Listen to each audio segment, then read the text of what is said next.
Join Community Cats podcast for our annual online behavior day on Saturday, April 8th from 10 a.m. to 5 p.m. Eastern Time, featuring some of the animal welfare industry's most trusted authorities on feline behavior, who will offer a variety of workshops on cat behavior concerns, from vet visits and enrichment to litter box and multi-cat household issues. You not only learn about new concepts and tools you can incorporate into your home or rescue organization to address behavioral issues, but there will also be fun cat trivia and prizes to enhance your experience, as well as chances to network with other professionals and volunteers in the animal welfare sphere via our special online cat conference Facebook page. We have 4 fabulous presentations this year. We have Pam Johnson-Bennett talking about how cats think. Then we have Tabitha Kucera, Meowch, identifying pain and how pain contributes to behavior concerns. And then after lunch, we have Dr. Rachel Geller, Play. It's not just fun and games. And then closing the day out, we have Arden Moore. What's eating you, cat? There's a small fee of $25, but you will have access to the recordings for up to a year. So if you can't make it, it's okay. You'll get access to the recordings and handouts. So join us by going to www.communitycatspodcast.com and turn your passion for cats into action.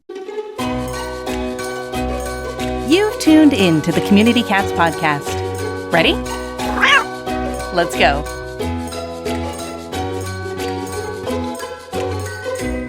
Welcome to the Community Cats podcast. I am your host, Stacy LeBaron. I've been involved helping homeless cats for over 20 years with the Merrimack River Feline Rescue Society. The goal of this podcast is to expose you to amazing people who are improving the lives of cats. I hope these interviews will help you learn how you can turn your passion for cats into action. Today, we are speaking with Louise Holton and Debbie Holzer of Alley Cat Rescue. Many of you know of Louise. I hate to say it, but I think we've both been in the business for a while. Louise founded Alley Cat Rescue in 1997 as the nation's first national cat protection association. Holton co-founded Alley Cat Allies in 1990 and formed Alley Cat Rescue to include all cats, stray, abandoned, feral, and wild. Holton worked in South Africa in the mid-1970s with the Johannesburg SPCA on TNR programs and brought to the U.S. her contacts in the United Kingdom to help set up TNR programs here. She worked with biologist and world-famous author Roger Tabor, veterinarian and TNR pioneer Jenny Remfrey, and the university's Federation of Animal Welfare in the United Kingdom, as well as the British Cat Action Trust. Holton started ACR with a trap neuter return program for feral cats and adoption program for friendly cats. Programs now include a low-cost spay neuter clinic, international programs to help the African wildcat in South Africa, cat action teams to help people throughout the United States who need help, and the Global Feral Fix Challenge, which has led to the spay or neuter of over 175,000 since inception. I'd like to welcome Debbie Holzer, also here, who is a development assistant at the Alley Cat Rescue. Louise, I'd like to welcome you to the show. Thank you, Stacy. Nice to be on. And Debbie, welcome to the show also. Thank you. So Louise, we're going to kick it off with you first. How did you become passionate about cats? Well, it goes back a long way. My mother used to rescue outdoor cats. And so we always had a couple of stray cats that my mom used to bring in. So I was just raised with rescue in my DNA. It was always there. But how did you become passionate about the TNR, the cat overpopulation situation? How did you realize that that wasn't really what cats were? We weren't supposed to have so many cats around. Right. The real awakening came in 1990 when we found our first feral cat colony in Washington, D.C. And I reached out to a couple of people who did rescue cats here in Maryland. And they told me, why waste your time on street cats? There are plenty of pet cats that need help. There's no need to bother about all the stray community cats. Just trap them and bring them in for euthanasia. So I was pretty horrified that a caring, compassionate person who loved cats would just write off all these feral cats and not want to help them. And that's what made me realize that we really needed action here in the United States, because I had been involved, as you said, with the Johannesburg SPCA in the mid-70s. And there they started doing TNR for feral cats. So that's how we started our first project in 1990, to bring to national attention the fact that there were non-lethal, humane methods available. TNR, trap, neuter, return. And it just took off. People were calling and saying, "Oh, we're feeding feral cats. Tell us how to do it. We don't know how to do this. What do you do?" So it just took off. As you probably remember, in 1990, it took off nationally.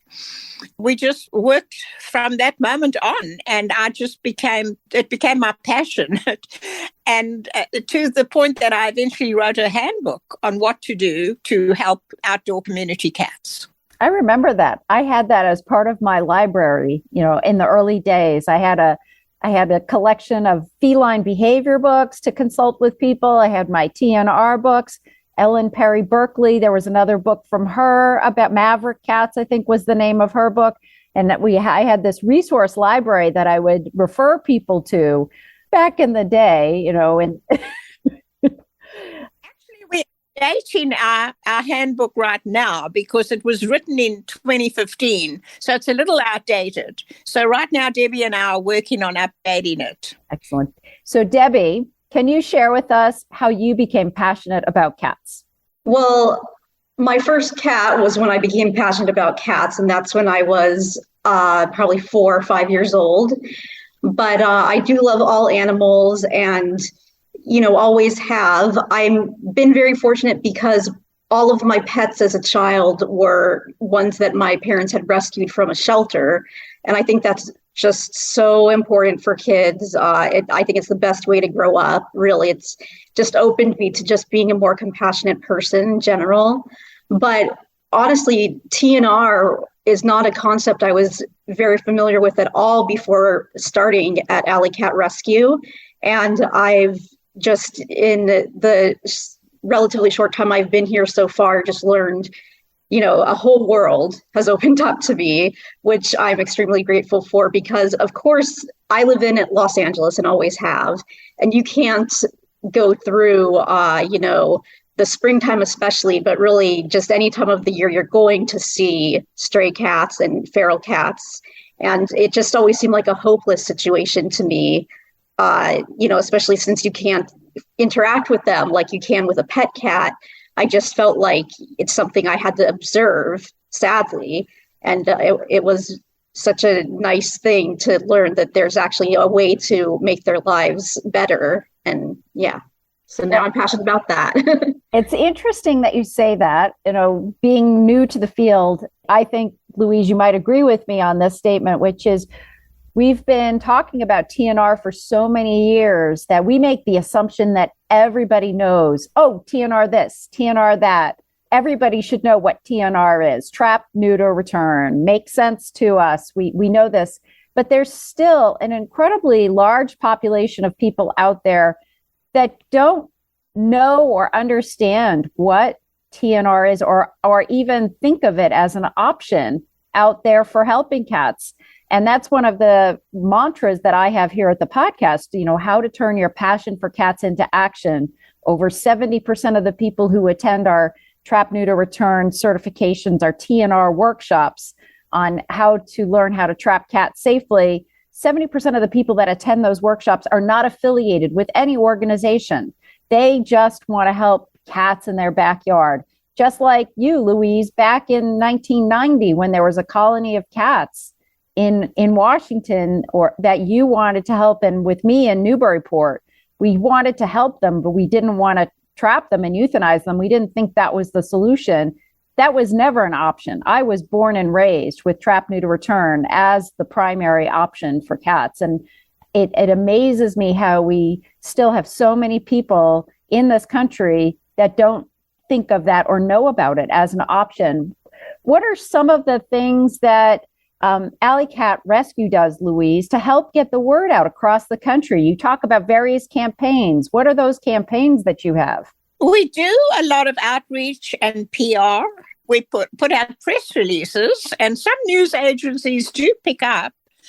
So our whole lives are really to get the word out that this is the solution. If you do find, and of course we get hundreds of phone calls and emails all day, and the word is TNR, and so, or spay and neuter pet cats as well. So what we've done is we've now updated our website to the point that we've got a directory of low-cost spay-neuter clinics on our web. And we've got what we call cat teams, cat action teams on our website. So when people call us from Georgia or Florida, wherever, New Mexico, obviously we're in Maryland and LA. We cannot go and help them in their backyard. So we refer them to these directories that we've got online. And we try as hard as we can to keep the lists updated so that they have the latest email address, phone number, and all the information. It's on the front page of our website, actually. So if you just scroll down a little, there's a link immediately to low-cost clinics in the United States or to cat groups in the United States. So anyone who's unaware of this, firstly, can be educated through our website. And then secondly, if they need to borrow a trap, they can go contact a cat group near them who'll probably lend them a trap and introduce them to a vet who'll do low cost or will even accept feral cats, because there are still some veterinarians who are wary of taking in feral cats into their clinic. They don't realize how easy and simple it is. If you bring the cat in a trap, you can give the anesthetic through the bars of the trap, and then after surgery, put the cat right back in the trap, and no staff member ever has to touch the cat or be in any danger at all. So those are the sort of things that we like to teach, not only the public, but even veterinarians. We've even put out a fact sheet to help veterinarians who might be reluctant to want to work with a wild, crazy feral cat, to the point, again, to teach them, you just do the anesthetic through the bars of the trap. You don't ever need to touch the cat.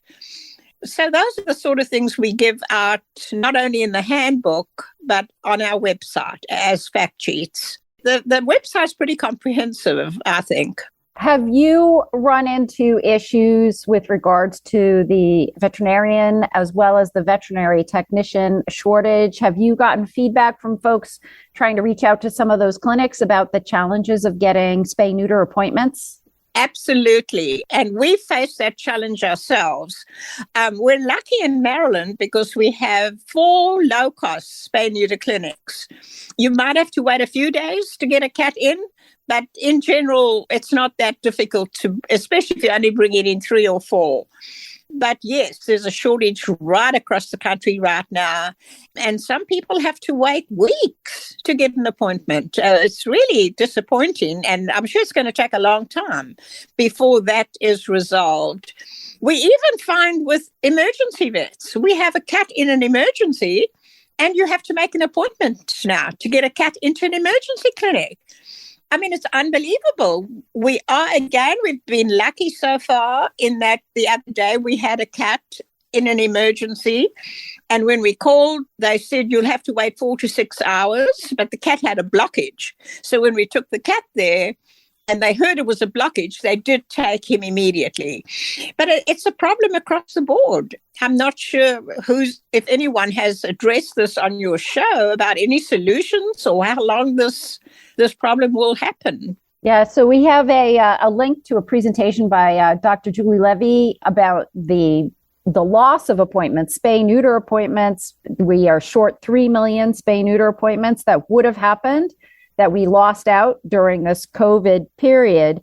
And there is at the United Spay Alliance a vet shortage task force with a group of about a dozen different folks involved nationally trying to seek out different solutions on how to address this issue, whether it is giving a higher level of responsibility to our technicians, allowing for reciprocity, going across state lines with our medical licenses, because in New England, where I am, Rhode Island is a postage stamp. And if you have to get yourself re-licensed in Massachusetts just to go 30 minutes across the border to help do spay-neuter surgeries across the border, that can become challenging and problematic and a barrier to being able to assist cats, especially on the spay-neuter front of things. I personally feel like it is a must-have to be able to have access to spay-neuter. And if we can allow for reciprocity, even for spay-neuter, I think that would be a tremendous gift for all of us, to allow that flexibility for veterinarians to be able to travel around the country without having to get a license in every state, and then we could do these super spay-neuter events and not have to worry about that part of the funding and paperwork from that side. And this is it's a public health solution. Most cats get their rabies vaccine while they're getting spayed and neutered, and it eliminates all those kittens that are out there in the big wide world, and it really does help a public health situation for us in our communities. Absolutely. Okay, well, that's good to know that someone like Dr. Levy is working on that issue. Very good. Yeah, it's a hot topic for sure. And recruiting veterinarians, hiring veterinarians, what are the benefits that veterinarians are looking for, as well as technicians. I mean, that the pay is going up, the benefits are going up, the work week is contracting.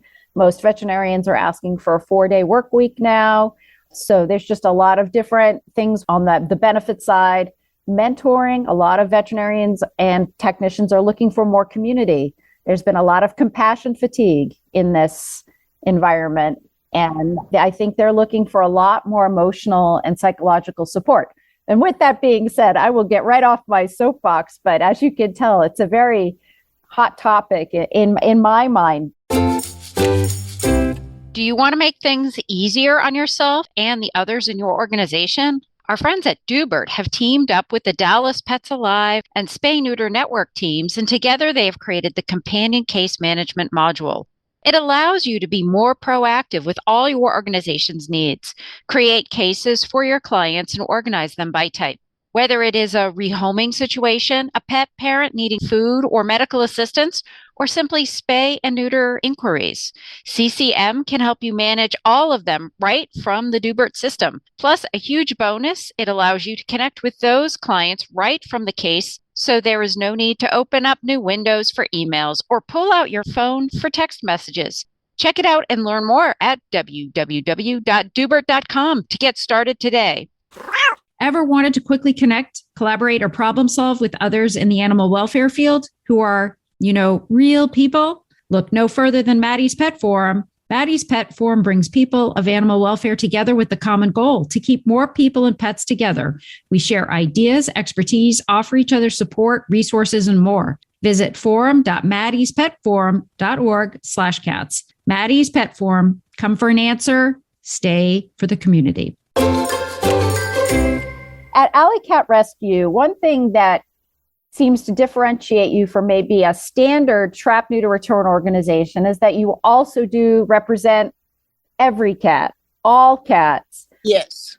Why is that important to you? I think that certainly as Alley Cat Rescue, being a national group and now an international group, we do have to look at every cat, because obviously the pet cat population gives rise to the feral cat population. So, as you know, they talk about, well, why doesn't the colony just disappear? You've been feeding it for 6 years, it's still there. We have no control over people dumping cats. And normally the ones that dump cats have not spayed and neutered their cat. So Alley Cat Rescue offers that service of low-cost spay-neuter to pet cats as well. And then, of course, so we work on the TNR for ferals, spay and neuter pet cats, we make sure that people who take in kittens will always spay and neuter the kittens before they put them in a home. Catch the mother. Don't just pick up the kittens. Make sure you catch the mother. And if you can catch the male, even better. Let's get the whole family spayed and neutered. So that's a big theme of ours. So that's the pet cat and the feral cat. Of course, the wild cat, the domestic cat, comes from a wild cat. And I'm from South Africa and, of course, knew all about the African wild cat. And then, of course, we were reminded about that when they finally did research to prove who was the ancestor of our domestic cat, and found out that that was the African wildcat in that Fertile Crescent Valley, admittedly, but still, the African wildcat doesn't just live there; it lives throughout Africa and in that area of the Fertile Crescent. So what we did then was started our African Wildcat Project in South Africa, and it helps two species of cats. It helps Felis catus, the domestic cat, and it helps Felis libica, the African wildcat, because the way to help the African wildcat and stop hybridization is to TNR all the feral cats. So I started in Sun City. I forget the year, Debbie. I think it was about 2006. I think it was 2008, 7 or 8, maybe. Okay, thank you. This is where Debbie is very good with knowing dates like that. Anyway, Stacy, so I started in Sun City, which I think is quite well known in America because it's been there for a long time, and it was the first casino to be developed in South Africa, and it's right on top of a game reserve. And obviously, if they're African wildcats, pure ones, they normally live in a restricted game reserve. So I started helping to TNR cats in Sun City, right on the border of Pilanesberg Game Reserve. And then we found out that there was this wonderful person who started a foundation to help small wildcats. And when he heard that we'd worked in Sun City and were considering working around Kruger Park, he sent us funding. So this is our 4th year working around Kruger Park. And I went to South Africa in 2019 and I ran a workshop there, and we invited all the people up and down the 200-mile border of the Kruger National Park. And they all came to our workshop, and I met everyone, and they're all a typical dedicated bunch of TNR people. None of them get paid for what they do. They're all volunteers. They go out like all of us in the dead of night, winter, summer, rain, and trap feral cats to get them sterilized. So our project is working pretty well, and we've done about 3,300 cats around the Kruger Park area, but we've still got a ways to go.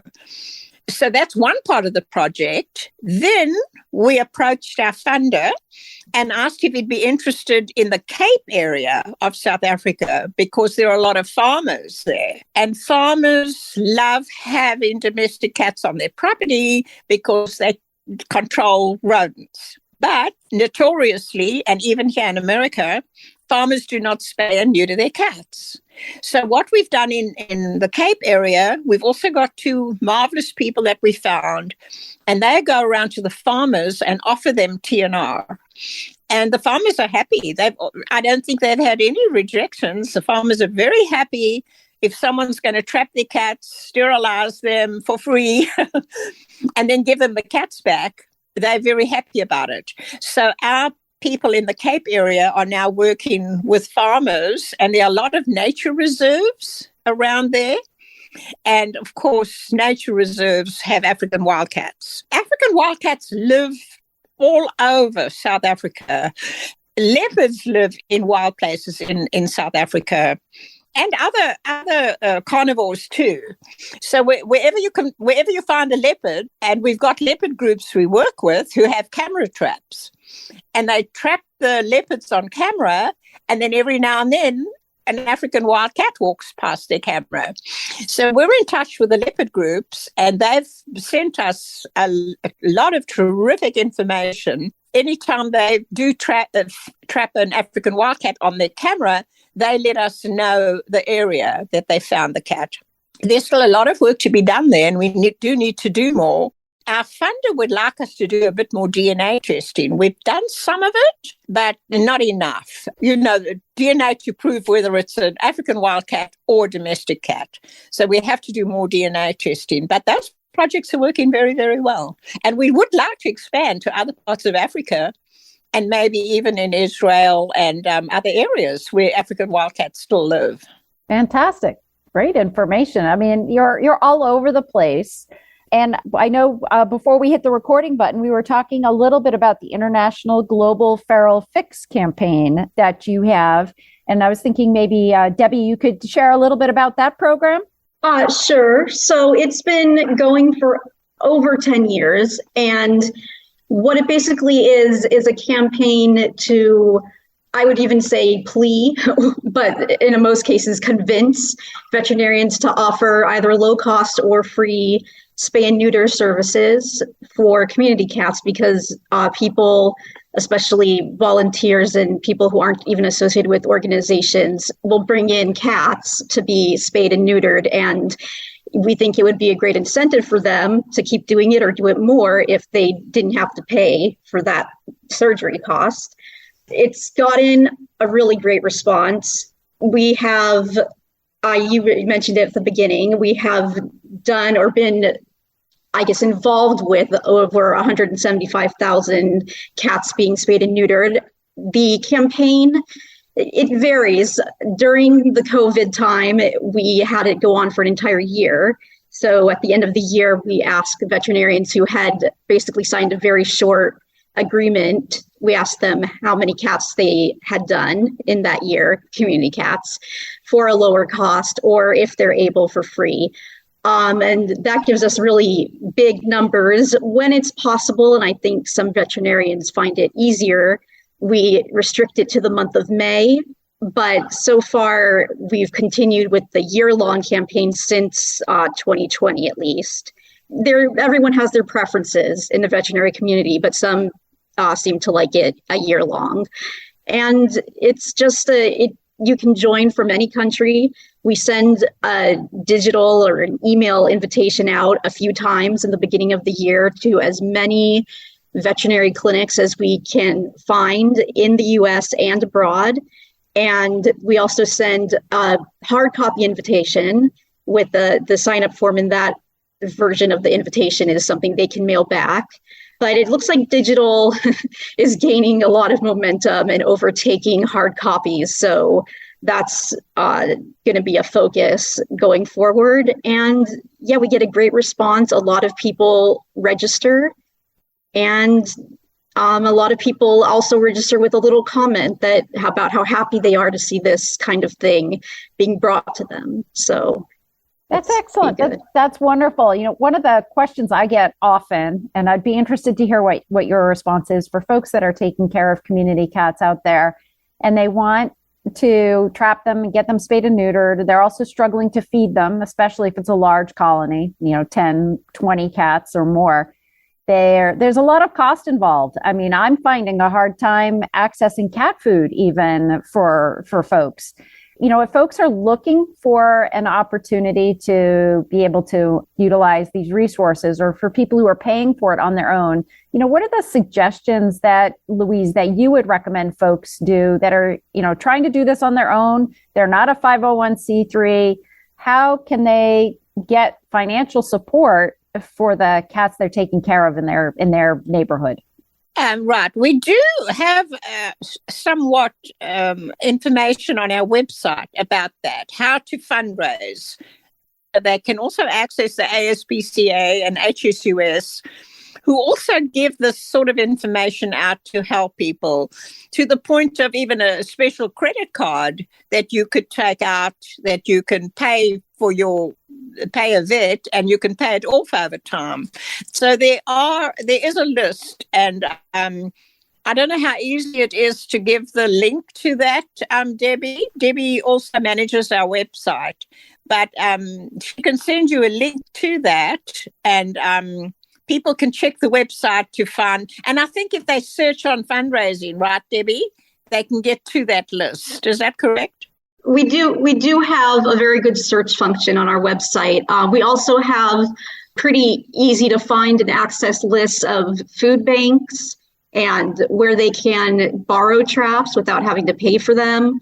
We have, the Feral Fix Challenge is focused on spaying and neutering costs, but all of the other costs that are involved are addressed on our website as best as we've been able to. So there's also some information about how to, do the work yourself, and that includes where to get traps and things. And so the website is extremely detailed. And I'm always happy to answer people's questions, directing them to exact links if they ever have those questions. So if folks are interested in checking out the website, what is the website address, Debbie? It's www.saveacat.org.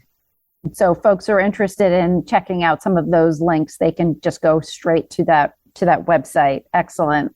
And my contact information is on it too. Excellent. Fantastic. Well, thank you for being so generous and letting our listeners be able to reach out to you and ask those questions. Louise, before we close out, do you have any final thoughts for our listeners today? Yes, I think one of the main issues still is the fact that these cats are carnivores and some of them do hunt. The younger cats hunt more than older cats. Mothers supporting kittens hunt more than any other cat. So it's a very complex issue. It's a very controversial issue. We do admit that cats are carnivores and some do hunt.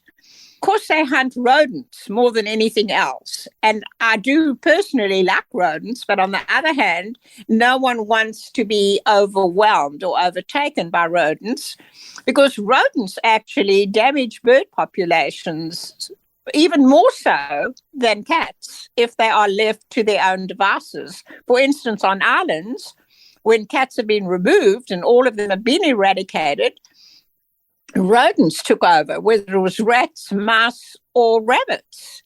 They took over and did more damage ecologically and to the birds than the cats had ever done.